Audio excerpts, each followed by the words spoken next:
একটা মরে যাওয়ার পরে বাগানটা আরেকটা করেছে। আপনারা তো নবীর মেয়ে ফাতেমার ওয়াজ শুনছেন, কুলসুমের ওয়াজ কি আপনারা শুনছেন? কুলসুমের শুধু বাগান রে। আমাদের দেশে কিছু বয়াতি আছে, বড় বড় চুল যাচ্ছে বন্ধু, এক ওয়াক্ত নামাজ পড়ে না, 5 ওয়াক্ত গাঁজা ছাড়ে না। তারা বন্ধু রে ওই কুলসুমকে নিয়ে বিভিন্ন ধরনের কুৎসার উঠাইছে। ওই কুলসুমের বাড়িতে দাওয়াত হলো আর ফাতেমাকে দাওয়াত দিল না। গরিব হইলে বলে কেউ তো জিগায় না রে, গরিব। আরে হাসান হুসাইন কানতে কানতে মরে গেল, আর কুলসুম এত নিষ্ঠুর, ফাতেমারে দাওয়াত দিল না। চিৎকার করে নাউজুবিল্লাহ।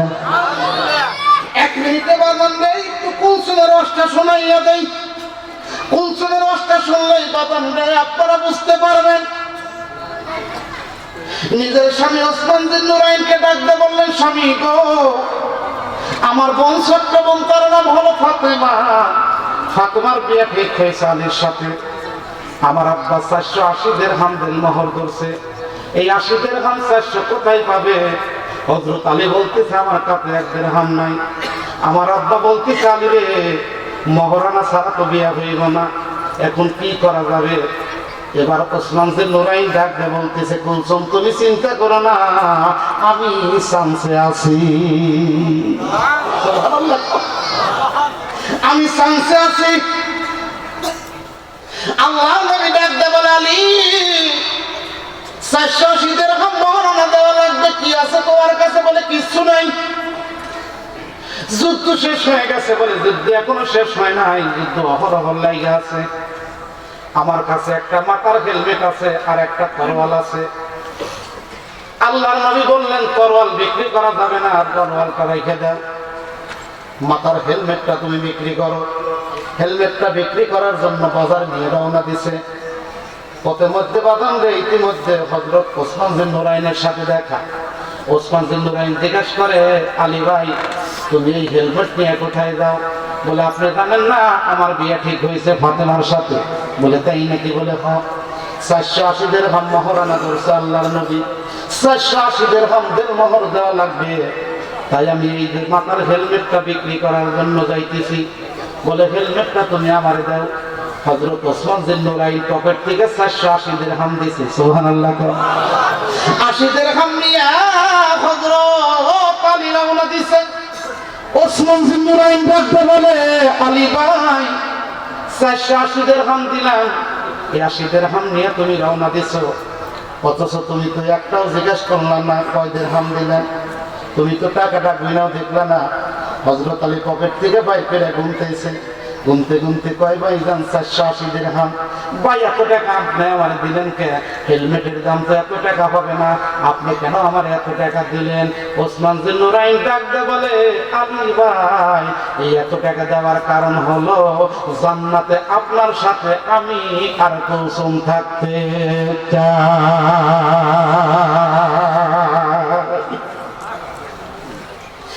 সেই বাদামে কুলসুম সম্পর্কে এত বড় কুৎসা লেখায় আমাদের দেশের কিছু বাউল না। আর এইগুলো আমাদের সোনার ছেলেরা শুনে আর গায় কি গায় না।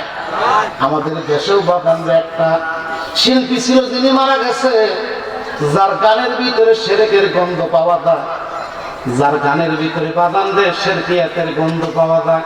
তাই আমার একটা বাঁশি আছে, মিশে কেনে কাটবি চাকাই বাঁশ, আমি বাড়ি বসরিয়া গর কইরা দাও বাঁশি দিয়া, তা না হলে বাঁশির ভেলা বাসাইয়া দিলাস। নাউজুবিল্লাহ। আর জোরে কর নাউজুবিল্লাহ। ওই আমি একটা জিন্দা লাশ, কাটিস না রে জংলার বাপ, আমার লাইগা 3.5 হাত কবর খুঁড়িস না তোরা, পিরিতের অনলে পোড়া আমার মতো তোরা পড়িস না। নাউজুবিল্লাহ। আরো জোরে কর নাউজুবিল্লাহ। ইদানিং একটা পিশাচ বাড়াইছে, যেই পিশাচ তার ঘামের ভিতরে বলছে, আমার মরণ কালে ডোল বেলা বাজাইও তরিকার বায়ো, আমার মরণ বেলা ডোল বেলা বাজাইও। ওরে কালেমা করানো ভাই কোনো কিছুর দরকার নাই। আরো জোরে কর। কালেমা করানো ভাই কোনো কিছুর দরকার নাই, আমার গাউসে পাকের কোনো কীর্তন গাইও তোর তরিকার ভাইও আমার মরণ কালে ঢোল বেলা বাজাইও মইয়া দেখিস তোর খবরের ভিতরে কি ধরনের ঢোল বেলা বাজায় মানুষ সবে কোনোদিন এই কথা বলতে পারে আমার মরণ বেলা ঢোল বেলা বাজাইও জোরে কর নাউজুবিল্লাহ আজকে এই ধরনের কথা যারা বলে তারা কখনো মুসলমান হতে পারে জোরে বলেন পারে কখনো বাগান রে হতে পারে না তাই একটু মেহেরবানি করে আপনাদের সম্মুখে আমি বলতেছি যতটুকু টাইম আলোচনা হইব বাহিরের কান দিয়ে শুনবেন ভিতরের কান দিয়ে আমল করবেন আমল নিয়ে বাড়ি যাবেন একটা কথা যদি আমলের নিয়াতে শুনতে পারেন এই মাহফিলটা হবে আপনার আর আমার জন্য নাজাতের কারণ সেই ওসমান বিন নুরাইন নবীর ডাইনে বসা ও বন্ধুরে হযরত ওমরের ডাইনে বসে থেকে হযরত ওসমান বিন নুরাইন বিনাইয়া কান্দে নবী আমার আবু বকরের জন্য জান্নাতের একটা দরজা খোলা ওমরের জন্য জান্নাতের মধ্যে আল্লাহ স্পেশাল ঘর বানাইছে আমি নবীজি দুইটা মেয়েকে বিয়ে করছি আল্লাহর নবী তো আমার কথা কিছু বললেন না নবী আমার ডাকতে বললেন বেলাল রে গতকালকে আমি তোমার একটা সুসংবাদ দেই বলে কি সংবাদ আল্লাহ আমারে জানাইছে প্রত্যেকটা নবীর একটা করে দোস্ত থাকবে জান্নাতে আমারও একটা দোস্ত থাকবে বেলাল ডাকতে বললেন নবী গো আপনার জান্নাতে যিনি দোস্ত হইব তার নাম কি হইব আল্লাহর নবী ডাকতে বললেন বেলাল জান্নাতে আমার যিনি দোস্ত হইব তার নাম হলো হযরত ওসমান বিন নুরাইন হযরত ওসমানের ডানে বসে রয়েছে হযরত আলী নাম শুনছেন না দেখছেন কথা কয় না নাম শুনছেন না দেখছেন হযরত আলীর বাগান কেউ দেখেন নাই আল্লাহর নবীর চারটা মেয়ে বড় মেয়ের নাম হলো বাগান রে কুলসুম দ্বিতীয় মেয়ের নাম হলো জয়নব তৃতীয় মেয়ের নাম হলো রুকাইয়া চতুর্থ মেয়ের নাম হলো ফাতেমা কুলসুমের বিয়ে হয়েছে রুকাইয়ার বিয়ে হয়েছে জয়নবের বিয়ে হয়েছে ফাতেমার বয়স হয়ে গেছে বাগান রে 17 বছর 9 মাস নবী আমার খানায় খাবার গেলাপ ধরে কান্দে আল্লাহকে ডাকতে বলে আল্লাহ আমার ফাতেমার জন্য একটা পাত্রের ব্যবস্থা করো আল্লাহ ডাকতে বলে হাবিব আমার বন্ধু আমার পিছনের দিকে তাকাইয়া দেখেন পাত্র আপনার পিছনে দাঁড়াইয়া আছে এবার বিশ্বনবী পিছনের দিকে তাকাইয়া দেখে আলী দাঁড়াইয়া রয়েছে নবী আমার শুনকে উঠছে আমার আপন স্বাস্থ্য ভাই আমি দিলে আলী খায় না দিলে না খায় সেই আলী যেহেতু আমার ফাতেমার জন্য পাত্র আল্লাহ সেট করছে তাহলে ওই বিয়ের ভিতরে জোরে বলুন বরকত আছে কি না সেই আলী মনে মনে ভাবতেছে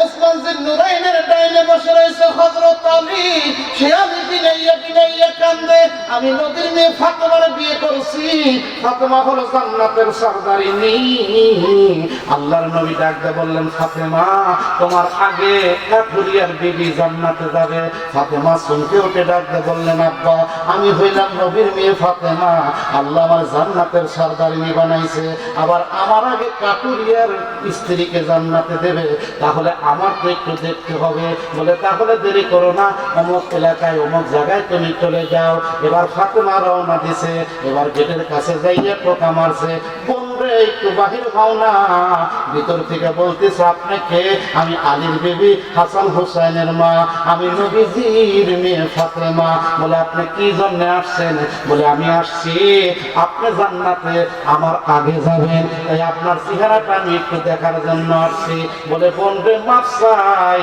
আমার স্বামীর কাছ থেকে আমি অনুমতি নেই নাই আজকে আপনি চলে যান আগামীকাল আপনার সাথে আমার দেখা হবে আজকে আপনার সাথে আমি দেখা করতে পারবো না ফাতেমা ফেরত আসলেন দ্বিতীয় দিন আবার রওনা দিলেন হুসাইন 3 বছরের হুসাইন কান্দার ডাকতে বলে মা গো তুমি কোথায় যাও বলে আমি যাইতেছি অমুক জায়গায় হুসাইন বলতেছে মা তুমি আমারে লইয়া চলো এবার ফাতেমা ছোট্ট হুসাইনকে নিয়ে রওনা দিছে এবার গেটের কাছে গিয়ে যখন ডাক দিছে এবার জিজ্ঞাসা করতেছে বন্ধু তোমার সাথে আর কার যেন আওয়াজ পাওয়া যায় কথা শুনতে পাই কে আসছে তোমার সাথে বলে আমার পিতৃ হুসাইন 3 বছরের ছেলে আসছে বন্ধু আমি তোমার তোমার সাথে দেখা করতে পারবো, তোমার সন্তানের সাথে দেখা করতে পারবো না। এবার ফাতেমা কান্দার ডাকতে বলে, আমি বুঝেছি আল্লাহ আমার আগে কেন আপনাকে জান্নাতে দিছে। পর্দার আলের মারা রে, ও সায়া গোবিন্দ পরামানিক পরা সিরাজগঞ্জ শহরের মা বোনেরা, তাই ভালো করে কথাগুলো খেয়াল করো না। জান্নাত কিন্তু এত সস্তা না, জাহান্নামে যাওয়া সস্তা। জোরে বলেন ঠিক কিনা? জান্নাত কিন্তু বাগান দিয়ে এত সস্তা না। সাহাবারা জান্নাতে যাওয়ার জন্য প্রতিযোগিতা করতেন, আল্লাহর নবীর সম্মুখে বাগান রে। সাহাবারা পাগলের মতো আল্লাহর নবীর সম্মুখে গিয়া বাগান রে পরীক্ষা দিতেন। আল্লাহর নবী একদিন সাহাবাদের ডাক দিয়ে বললেন, সাহাবারা রে, এই মুহূর্তে আমার মনের মধ্যে বড় আশা। বলে কি আশা? বলে আমি মক্কায় থেকে হিজরত করে ডাইরেক্ট মদিনায় আসতে পারি নাই। আমার ফুফুর বাড়ি মক্কা সিটি শহর থেকে 3 কিলোমিটার উত্তরে। আমার ফুফুর বাড়িতে যায় আশ্রয় নিয়ে আমি সর্বপ্রথম ওখানে মসজিদে কুবা নির্মাণ করছি। আপনারা আমার লইয়া এলেন মদিনা সিটি শহরে। এই সিটি শহরে আসার পরে এই জায়গাটা দেখে আমার মনটা ভরে গেছে। এই জায়গাটা কার? বলে এই জায়গাটা হলো আপনার সাহাবী, তার নাম হলো আবু আইয়ুব আনসারী। আবু আইয়ুব আনসারী রে, এই জায়গায় আমি মসজিদ বানাবো। মান বানা লিল্লাহি মাসজিদান বানাল্লাহু লাহু বাইতান ফিল জান্নাহ। যারা দুনিয়াতে মসজিদ বানাইবো, আমার আল্লাহ তাদের জন্য জান্নাতের মধ্যে বালাখানা বানাইয়া দিব। বিশ্ব নবী জনাব মুহাম্মদুর রাসূলুল্লাহ সাল্লাল্লাহু আলাইহি সাল্লাম এবার আবু আইয়ুব আনসারীকে বললেন, আবু আইয়ুব আনসারী, তোমার জায়গাটা পুরাটা আমি মাগনা নেব না, তোমার কাছ থেকে আমি দাম দিয়ে নিব। এখন যে মসজিদে নববী দেখতেছেন, এই মসজিদে নববীটা আল্লাহর নবী খেজুরের কাঁটা দেয়া, খেজুরের ডাল দেয়া বানাইছিল। আজকে সেই মসজিদে নববীটা বাদাম রে মদিনার মানুষ সোনা দিয়ে গড়াইছে।